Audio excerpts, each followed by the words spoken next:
I have felt for a long time that pain as the fifth vital sign was an error in the way we approach measuring success in pain care.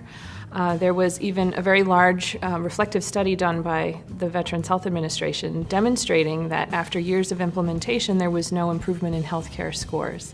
So that by itself didn't add anything, didn't add value. And what I see clinically is patients who expect now that 0 out of 10 is possible.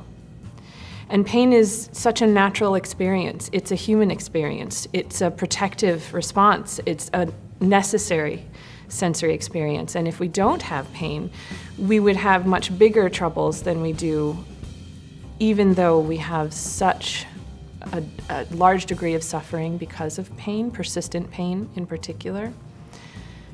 I think to measure pain and continuously ask somebody to rate how they're feeling is certainly impossible to ever truly understand somebody's subjective experience.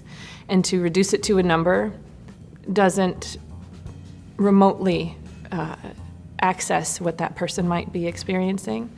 And the other potential pitfall in asking somebody to rate their score 0 to 10 is you have somebody in high levels of stress, you have someone who have a great degree of distress around their pain experience, and then they rate off the 10 scale because they're trying to communicate that they're having such a difficult time with this, and 0 to 10 is not enough.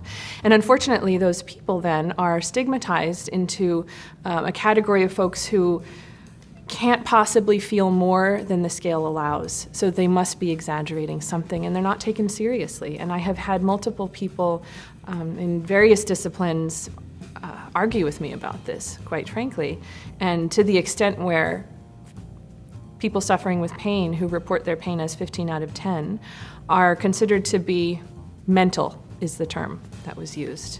And it's awful, it's really unjust, and it's not accurate, and I do believe we'd do better if we focused on how somebody is feeling generally, how distressed they might feel around their hospital stay, around their worries about their future, about what this medical condition, pain condition, what have you, this change in their health status, what that might mean for their future and their abilities later on.